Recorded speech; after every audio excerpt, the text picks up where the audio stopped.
중국 전역이 발칵 뒤집혔습니다. 중국의 톱클래스 경제 전문 기자가 생방송 도중 사상 최악의 방송사고를 일으켰기 때문인데요. 그 이유가 충격적입니다. 한국 취재 과정에서 목격한 한국의 실상과 중국의 현실을 비교하며 생방송 도중 폭로해버렸다고 합니다. 방송이 나간 직후 중국 네티즌들은 격분했고 각종 미디어와 SNS에서 이 영상이 폭발적으로 확산되고 있습니다. 당국의 삭제 조치에도 불구하고 VPN을 통해 영상은 계속 퍼지고 있죠. 심지어 중국 정부조차 당황한 기색을 감추지 못한 채 급히 수습에 나서고 있다고 합니다. 한국은 몰락했다고 10년간 주장해온 이 베테랑 기자는 대체 한국에서 무엇을 보고 이런 행동을 한 걸까요? 그가 목격한 충격적인 진실은 무엇이었을까요? 그 전에 1초만 걸리는 좋아요 버튼 꾹 눌러주시면 이런 흥미로운 콘텐츠를 계속 만들 수 있는 큰 힘이 됩니다. 구독과 알림 설정도 잊지 마세요. 그럼 지금부터 중국을 뒤흔든 이 충격적인 사건의 전말을 파헤쳐 보겠습니다. 저는 차이나 이코노믹스 타임즈의 경제 전문 기자 류하오입니다. 베이징 본사에서 10년째 한국 경제를 분석하는 일을 맡고 있죠. 그리 어렵지 않은 일이었습니다. 한국은 몰락해가는 나라였으니까요. 한국 경제는 이제 회복 불가능하다. 중국과의 격차는 돌이킬 수 없다. 이 말은 제가 지난주 전국 생방송에서 했던 단언입니다. 방송이 나간 후 소셜미디어에서는 제 말을 인용한 글들이 수천 개 올라왔습니다. 중국 국민들은 제가 제시한 한국 경제의 한계 분석에 열광했죠. 사무실로 돌아오자 진자오 편집장이 저를 불렀습니다. 보통 편집장이 부르면 칭찬을 듣기 마련인데 이번엔 표정이 조금 달랐어요. 류하오, 방송 봤네. 잘했어. 감사합니다, 편집장님. 진자오 편집장은 의자에 깊이 기대며 저를 바라봤습니다. 그런데 말이야, 넌 한국에 가본 적 있나? 질문이 의외였습니다. 아니요. 자료 분석만으로도 충분히 판단할 수 있습니다. 수치가 모든 것을 말해주니까요. 편집장은 웃으며 테이블 위에 한 장의 서류를 밀어보냈습니다. 직접 한국에 가서 취재해봐. 내 말이 사실인지 확인해보는 것도 좋잖아. 서류를 펼쳤더니 인천행 항공권이었습니다. 놀랍게도 출발은 내일이었죠. 갑작스럽네요. 좋은 기사를 위해서라면 갑작스러운 출장도 감수해야지. 원래 리웨이가 갈 예정이었는데 급한 일이 생겼어. 내가 대신 가는 게 좋겠어. 이건 기회였습니다. 한국에 직접 가서 그 몰락의 현장을 목격하고 더 강력한 기사를 쓸 수 있을 테니까요. 저는 고개를 끄덕였습니다.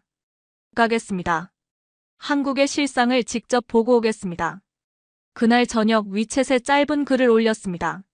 내일부터 한국에서 현지 취재를 시작합니다. 한국 경제의 실상을 낱낱이 파헤치고 오겠습니다. 기대하세요. 댓글이 순식간에 달렸습니다. 류하오 기자님 믿습니다. 한국이 얼마나 몰락했는지 사진 많이 찍어 오세요. 중국의 위대함을 보여주세요. 가방을 싸면서 머릿속에는 이미 기사 제목이 그려지고 있었습니다. 한국 경제의 붕괴 현장에서 본 실패한 나라의 민낯. 한국을 비웃는 마음으로 잠이 들었습니다. 아침에 일어나 공항으로 향하면서도 제 마음은 자신감으로 가득 차 있었죠. 그렇게 비행기에 올랐습니다. 하지만 그때만 해도 이 여행이 제 인생을 완전히 뒤바꿔 놓을 거라고는 꿈에도 몰랐습니다. 인천공항에 도착했습니다. 비행기에서 내리자마자 느낀 첫 인상은 의외였어요. 공항이 너무 깨끗했죠. 출입국 심사대로 향했는데 제 예상과 달리 5분 만에 심사가 끝났습니다. 놀라웠지만 마음을 다잡았어요. 작은 것에 감탄하다 보면 객관성을 잃을 테니까요. 택시에 올라타자 기사가 웃으며 말했습니다. 니하오. 중국에서 오셨나요? 중국어였습니다. 당황해서 고개를 들었죠. 네, 맞습니다. 중국어를 하실 줄 아시네요? 손님 중에 중국 분들이 많아서 기본적인 건 배웠어요. 택시가 고속도로로 진입했습니다. 창밖 풍경이 눈에 들어왔어요.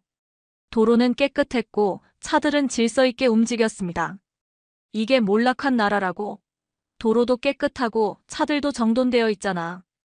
호텔에 체크인한 후 명동이라는 쇼핑 지역으로 걸어갔습니다. 거리는 사람들로 붐볐고 글로벌 브랜드 매장들이 즐비했어요. 루이비통, 샤넬, 구찌. 그리고 그 매장들은 손님들로 가득했습니다. 불황의 징후는 보이지 않았어요. 한 화장품 매장에 들어갔더니 직원이 영어로 인사했습니다. 제가 중국인임을 알아채자 곧바로 중국어로 말을 바꿨어요. 매장을 나오면서 머릿속이 복잡해졌습니다. 중국어, 영어를 자유롭게 구사하는 직원들. 활기찬 소비 문화. 질서 있는 도시 풍경. 이런 모습은 제가 기대했던 몰락한 나라의 모습과는 거리가 멀었죠. 저녁을 위해 찾은 한식당은 고급스러웠고 손님들로 가득했습니다. 대부분 비즈니스맨처럼 보이는 사람들이었어요. 침체된 분위기는 전혀 느껴지지 않았습니다. 호텔로 돌아오는 길, 제 마음은 혼란스러웠어요. 하루 만에 결론을 내리긴 이르지만 첫날부터 모든 것이 예상과 달랐습니다. 내일부터 본격적인 취재를 시작해야겠다. 분명 한국 경제의 약점을 찾을 수 있을 거야. 그렇게 다짐하며 첫날을 마무리했습니다. 아침 일찍 일어나 오늘의 첫 취재 대상인 한국 스타트업 테크웨이브를 향해 출발했습니다. 이 회사는 AI 기반 번역 서비스를 제공하는 신생 기업이라고 해요. 당연히 중국의 거대 IT 기업들에 비하면 아무것도 아닐 거라고 생각했죠. 테크웨이브 본사는 강남 한복판에 위치해 있었습니다. 오피스 빌딩 15층이었어요. 엘리베이터에서 내리자 젊은 직원들이 분주히 움직이는 모습이 보였습니다. 개방적인 사무실 구조가 눈에 띄었죠. 안녕하세요, 류하오 기자님. 박민준 CEO가 웃으며 반갑게 맞아주었습니다. 30대 중반으로 보이는 젊은 CEO였어요. 한국 스타트업에 관심을 가져주셔서 감사합니다. 중국 시장도 언젠가 진출하고 싶어요. 제가 살짝 비웃으며 물었습니다. 테크웨이브는 정부 지원 없이는 운영이 어렵지 않나요? 박민준은 웃음을 터뜨렸습니다. 그런 생각을 하셨군요. 저희는 처음부터 글로벌 시장을 목표로 합니다. 중국 시장만 바라보지 않아요. 실제로 저희 매출의 70%가 해외에서 발생합니다. 그가 보여준 자료는 충격적이었어요. 아시아, 유럽, 미국까지 진출해 있었고 성장세도 가파른 상승 곡선을 그리고 있었습니다. 하지만 이건 테크웨이브만의 특별한 케이스 아닐까요? 직접 확인해 보시죠. 오늘 오후에 스타트업 얼라이언스 행사가 있어요. 함께 가보시겠어요? 박민준의 제안을 받아들였습니다.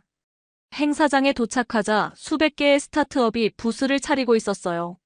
놀랍게도 많은 기업들이 해외 투자자들과 상담 중이었습니다. 이분은 미국 VC에서 오신 투자자예요. 박민준이 한 외국인을 소개했습니다. 한국의 스타트업 생태계는 매우 활기차요. 특히 AI, 바이오 분야는 세계 최고 수준입니다. 미국인 투자자의 말이 귓가에 맴돌았어요. 이런 평가는 제가 알고 있던 한국의 이미지와 전혀 달랐습니다.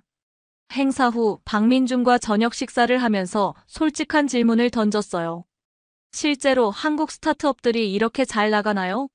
아니면 오늘 운 좋게 성공적인 기업들만 본 건가요? 박민준은 진지하게 대답했습니다. 물론 실패하는 스타트업도 많아요. 하지만 빠르게 실패하고 다시 도전하는 문화가 있습니다. 그리고 핵심은 처음부터 글로벌 시장을 목표로 한다는 거죠. 호텔로 돌아오는 길 혼란스러웠습니다. 오늘 만난 스타트업들의 자신감과 기술력은 분명 운으로만 설명할 수 없었어요. 한국이 몰락했다면 도대체 왜 이렇게 많은 기업이 성장하고 있는 거지? 그날 밤 취재 노트를 정리하면서 잠시 망설였습니다. 원래 계획했던 한국 스타트업의 한계라는 제목을 지우고 새로운 제목을 적었어요.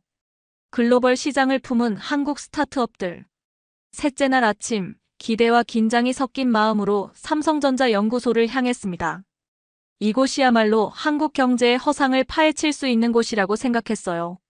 지난 몇 년간 저는 삼성은 화웨이를 따라갈 수 없다는 제목의 기사를 여러 번 썼으니까요. 삼성 디지털시티의 정문에 도착하자 그 규모에 먼저 놀랐습니다. 마치 작은 도시 같았어요. 가이드로 나온 김 부장이 저를 반갑게 맞아주었습니다. 류하오 기자님, 환영합니다. 오늘 반나절 동안 저희 핵심 연구시설을 둘러보실 거예요. 입구에서 보안 검사를 마치고 방문증을 받았습니다. 김 부장이 웃으며 덧붙였어요. 사진 촬영은 금지입니다. 민감한 기술들이 많아서요. 첫 번째로 방문한 곳은 모바일 기술 전시관이었습니다. 접히는 스마트폰부터 롤러블 디스플레이까지 다양한 첨단 기기들이 전시되어 있었어요. 이건 아직 시장에 출시되지 않은 프로토타입입니다. 3년 후에나 만나보실 수 있을 거예요. 김 부장이 보여준 건 접히는 스마트폰을 넘어 여러 번 접히는 멀티폴드 디바이스였습니다. 솔직히 충격적이었어요. 중국에서도 보지 못한 기술이었습니다. 화웨이나 샤오미도 이런 기술을 개발 중 아닌가요? 김 부장은 미소를 지었습니다. 그들도 시도하고 있지만 디스플레이 내구성 문제를 해결하지 못했어요. 저희는 이미 10만 번 이상 접었다 펴도 문제없는 기술을 확보했습니다. 다음으로 반도체 연구동으로 이동했어요. 이곳에서 본 설비와 기술은 더 큰 충격이었습니다. 이것이 저희의 차세대 3나노 반도체 공정 모델입니다. 현재 이 기술을 보유한 기업은 세계에 2곳뿐이죠. 순간 숨이 막혔습니다. 중국이 몇 년째 따라잡으려 했던 기술이었으니까요. 중국의 반도체 굴기가 실패한 이유를 아십니까? 김 부장이 물었습니다. 저는 대답하지 못했어요. 김 부장이 이어서 설명했습니다. 기술은 단기간에 따라잡을 수 없어요. 저희는 30년 이상 축적한 노하우가 있습니다. 반도체 한 장을 만들기 위해 800개 이상의 공정을 거치는데 하나라도 실패하면 전체가 실패하죠. 연구소를 나오는 길 머릿속에는 하나의 의문이 계속 맴돌았습니다. 그동안 우리가 한국을 우습게 본 게 혹시 정부가 원하는 이미지 때문은 아닐까? 그날 밤 호텔방에서 취재 노트를 보며 골똘히 생각했습니다. 제가 그동안 쓴 기사들은 과연 현실이었을까요? 아니면 우리가 보고 싶은 현실이었을까요? 넷째 날 한국공영방송국 KBS를 방문했습니다. 로비에서 만난 박지민 경제부 기자는 저와 비슷한 나이의 여성이었어요. 그녀의 명함을 보니 경력이 10년 정도 되어 보였습니다. 류하오 기자님, 중국 언론에 대해 많이 들었어요. 오늘 이렇게 만나게 되어 반갑습니다. 인터뷰룸으로 이동하면서 박지민은 가벼운 대화를 이어갔습니다. 방송국 내부는 생각보다 소박했어요. 베이징 CCTV 본사의 화려함과는 달랐죠. 저는 한국 경제가 어려움을 겪고 있다고 들었는데 실제로는 그렇지 않아 보이네요. 제가 말했습니다. 박지민은 진지한 표정으로 대답했어요. 한국 경제에도 문제가 많습니다. 청년 실업, 부동산 가격, 저출산 문제. 매일 이런 주제로 뉴스를 만들죠. 그런 부정적인 내용도 방송하나요? 저도 모르게 놀라서 물었습니다. 당연하죠. 그게 저희 일이니까요. 한국 경제의 문제점을 지적하고 정부의 경제 정책을 비판하는 것도 언론의 역할입니다. 순간 제 가슴이 철렁했어요. 중국에서 정부 정책을 비판하는 뉴스를 만든다. 상상도 할 수 없는 일이었습니다. 그래도 정부에서 압력이 있지 않나요? 박지민이 웃었습니다. 물론 있죠. 하지만 저희는 편집권 독립을 위해 싸워요. 역대 정권마다 언론을 통제하려 했지만 그때마다 저항했고 지금의 자유를 지켜왔습니다. 인터뷰를 마치고 방송국 구내식당에서 점심을 먹으며 대화를 이어갔습니다. 박지민은 자연스럽게 최근 정부 정책의 문제점을 지적했어요. 그런 대화를 나누는 동안 주변을 의식하지도 않았습니다. 중국은 어때요? 언론의 자유가 있나요? 이 질문에 가슴이 답답해졌습니다. 솔직히 대답할 수 없었죠. 우리는 다른 방식으로 보도합니다. 국가 이익을 우선시하죠. 박지민의 눈빛이 변했습니다. 그녀는 제 답변에 담긴 의미를 정확히 이해한 것 같았어요. 힘들겠네요. 진실을 추구하는 기자로서. 그 말이 가슴을 찔렀습니다. 점심을 마치고 방송국을 나오면서 복잡한 생각이 밀려왔어요. 중국 언론은 정부의 지시를 받아야 하는데 한국은 그렇지 않다. 처음으로 중국의 보도 방식에 의문을 품기 시작했습니다. 그동안 당연하게 여겼던 것들이 갑자기 불편하게 느껴졌어요. 10년 동안 기자 생활을 하면서 한 번도 가져보지 않았던 의문이었습니다. 호텔로 돌아와 창밖을 바라보며 생각했습니다. 진실은 무엇일까? 내가 써온 기사들은 진실이었을까? 다섯째 날 아침 취재 내용을 정리하며 기사를 쓰기 시작했습니다. 마음속 갈등이 컸지만 제가 본 것을 그대로 쓰기로 결심했어요. 진실을 전하는 것이 기자의 의무니까요. 한국 경제 위기를 기회로 바꾸는 시스템을 갖추다. 제목을 적고 나서 잠시 망설였습니다. 이런 제목은 중국 독자들에게 충격일 수 있겠죠. 하지만 제가 본 것은 분명했습니다. 한국의 스타트업들은 글로벌 시장을 향해 나아가고 있었고 삼성의 기술력은 예상보다 훨씬 앞서 있었습니다. 서론에 제가 한국에 와서 처음 느낀 인상을 솔직히 썼어요. 인천공항의 효율성, 택시기사의 친절함, 활기찬 서울거리. 그리고 본론에는 테크웨이브와 다른 스타트업들의 이야기, 삼성전자 연구소에서 본 최첨단 기술들을 담았습니다. 기사를 마무리하며 결론을 작성했어요. 한국은 침체가 아닌 변화의 과정에 있다. 규모의 성장보다 질적 성장에 집중하며 첨단 기술 분야에서는 여전히 세계를 선도하고 있다. 중국이 배워야 할 점도 있다. 기사를 베이징 본사로 보냈습니다. 그리고 2시간 후 진자오 편집장에게서 화상통화가 왔어요. 류하오, 내 기사를 봤다. 편집장의 목소리는 평소와 달리 차가웠습니다. 한국을 너무 긍정적으로 묘사하지 마. 정부에서 보고 있어. 순간 가슴이 철렁했습니다. 제 기사가 이미 상부에 보고된 것 같았어요. 하지만 편집장님, 제가 본 것을 그대로 썼을 뿐입니다. 그게 중요한 게 아니야. 편집장이 목소리를 낮췄습니다. 한국이 침체된 것처럼 써라. 중국이 앞서 있다는 점을 강조해. 특히 반도체 부분은 삭제해. 화웨이가 삼성을 앞섰다고 써라. 말문이 막혔습니다. 그건 완전한 거짓말이었으니까요. 그럴 수 없습니다. 제가 직접 보고 온 것과 다르게 쓰면 그건 기자가 아니라 정부의 지시야. 편집장이 말을 자르며 단호하게 말했습니다. 이건 내 경력이 걸린 문제다. 오늘 저녁까지 수정본을 보내. 아니면 다른 기자가 내 이름으로 수정할 거야. 통화가 끊겼습니다. 호텔방에 혼자 남겨진 저는 주먹을 꽉 쥐었어요.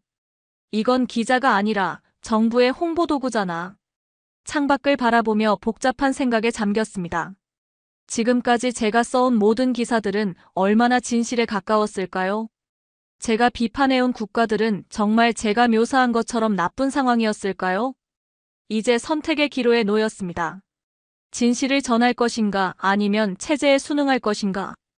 호텔방에서 뒤척이며 밤을 보냈습니다. 잠이 오지 않았어요. 그동안 저는 중국 언론의 일원으로서 자부심을 가지고 있었습니다. 한 번도 제 기사의 진실성에 의문을 품지 않았죠. 하지만 이제는 모든 것이 다르게 느껴졌습니다. 새벽 3시 침대에서 일어나 노트북을 켰어요.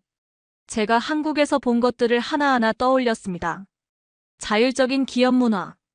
테크웨이브 같은 스타트업들은 정부의 통제 없이 자유롭게 사업을 확장하고 있었어요.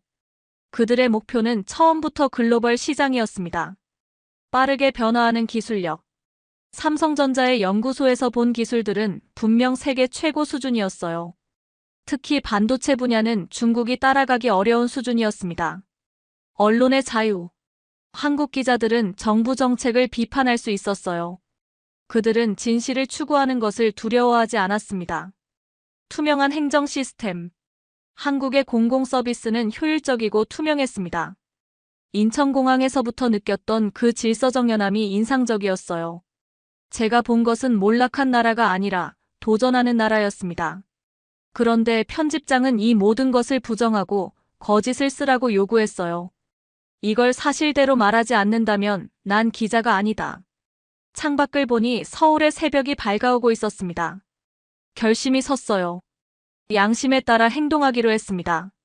노트북을 열고 이메일을 작성했습니다. 수신자는 홍콩에 있는 한 국제 언론사였어요. 익명을 요청하며 제가 한국에서 취재한 내용과 중국 정부가 이를 조작하려 한다는 사실을 모두 담았습니다. 샌드 버튼을 누르기 전 잠시 망설였어요. 이 행동이 가져올 결과를 알고 있었습니다. 제 경력은 끝날 것이고 아마 더 심각한 결과도 있을 수 있겠죠. 하지만 저는 버튼을 눌렀습니다. 그리고 편집장에게는 건강상의 이유로 기사 제출이 늦어질 것이라는 메시지를 보냈어요. 방 밖으로 나가 마지막 날의 서울을 느끼기로 했습니다. 한강공원을 걸으며 생각했어요. 내가 지금까지 옳다고 믿었던 것들이 거짓일 수도 있어.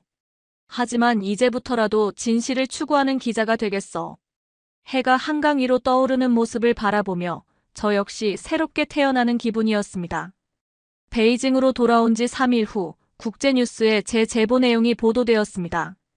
제목은 중국 기자가 밝힌 한국 경제의 실상 정부의 검열과 조작된 뉴스였어요. 물론 제 이름은 익명으로 처리되었지만 상세한 취재 내용을 보면 누가 제보했는지 짐작할 수 있을 테죠. 중국 내에서는 해당 기사가 검열되었지만 VPN을 사용하는 사람들 사이에서는 급속도로 퍼져나갔습니다. 소셜미디어에는 다양한 반응이 올라왔어요. 류하오가 매수당한 게 아닐까? 한국이 정말 그렇게 발전했어? 진실을 말해줘서 고맙다. 회사에 출근하자마자 편집장실로 호출되었습니다. 가슴이 쿵쾅거렸지만 담담하게 문을 열고 들어갔어요. 기사는 어떻게 됐지? 진자오 편집장이 물었습니다. 죄송합니다. 건강이 좋지 않아 마무리하지 못했습니다. 편집장은 저를 날카롭게 쳐다봤어요. 그 국제뉴스 기사, 내가 제보한 거지. 이미 알고 있었던 거죠. 부정할 생각도 없었습니다. 네, 제가 한 일입니다. 놀랍게도 진자오 편집장은 의자에 깊이 기대며 한숨을 내쉬었어요. 왜 그랬어? 자네의 앞날이 어떻게 될지 알고 있었을 텐데. 이제 난 무엇이 진짜인지 알아버렸습니다. 편집장의 눈에 복잡한 감정이 스쳤습니다. 분노? 아니면 이해? 알 수 없었어요. 류하오, 이제 자네는 우리 신문사에서 일할 수 없어. 상부에서 결정했어. 예상했던 일이었습니다. 고개를 끄덕였어요. 이해합니다. 사무실을 정리하고 10년간 일했던 회사를 떠났습니다. 집으로 돌아와 창밖을 바라보며 생각했어요. 이제 어떻게 해야 할까? 중국에서 다른 언론사에 취업하는 것은 불가능할 겁니다. 그때 한국에서 가져온 작은 기념품이 눈에 들어왔어요. 남산타워의 미니어처였습니다. 그것을 손에 쥐고 생각했어요. 진실은 사라지지 않는다. 언젠가는 더 많은 사람들이 알게 될 것이다. 이틀 후 홍콩의 한 독립 언론사에서 이메일이 왔습니다. 당신의 용기에 감명받았습니다. 저희와 함께 일하지 않겠습니까? 가슴이 뛰었습니다. 새로운 시작이 될 수 있을까요? 물론 위험도 따를 겁니다. 하지만 이제 저는 결심했어요. 남산타워 미니어처를 바라보며 대답을 적었습니다. 함께 하겠습니다. 이제 저는 더 이상 체제의 도구가 아닙니다. 제 기사를 읽는 모든 분들께 약속드립니다. 앞으로는 오직 진실만을 추구하는 기자가 되겠습니다. 한국에서의 일주일은 제 인생을 완전히 바꿔놓았습니다. 때로는 불편한 진실이라도 그것을 직시할 용기가 필요하다는 것을 배웠어요. 그리고 그 용기가 우리를 진정한 자유로 이끌어준다는 것도 말이죠. 이 이야기는 한국을 방문한 중국 기자의 시선을 통해 한국의 발전상과 중국의 언론 검열, 현실을 대비해 보여주고 있습니다. 류하오 기자가 처음에는 오만한 태도로 한국을 방문했지만 실제 경험을 통해 자신의 편견을 깨닫고 진실을 추구하는 용기를 찾아가는 과정을 담았습니다. 이 이야기의 주요 메시지는 진실의 힘과 양심의 가치입니다. 우리가 믿어왔던 것이 실제와 다를 수 있으며 그 차이를 직면했을 때 어떤 선택을 할 것인가의 문제를 던집니다. 류하오는 자신의 경력과 안전을 희생하면서도 진실을 선택했고 그것이 그에게 진정한 자유를 가져다 주었습니다. 한국과 중국의 차이점을 기업 문화, 기술력, 언론 자유, 행정 시스템 등 다양한 측면에서 보여주며 한 사람의 내적 변화를 통해 더 큰 사회적 메시지를 전달하고 있습니다. 이 이야기를 통해 우리는 편견 없이 세상을 바라보는 열린 시각의 중요성과 어떤 상황에서도 진실과 양심을 지키는 용기의 가치를 다시 한번 생각해 볼 수 있을 것입니다. 오늘 사연은 여기까지입니다. 여러분들의 구독과 좋아요는 영상 제작에 큰 힘이 됩니다. 긴 영상 시청해 주셔서 감사합니다.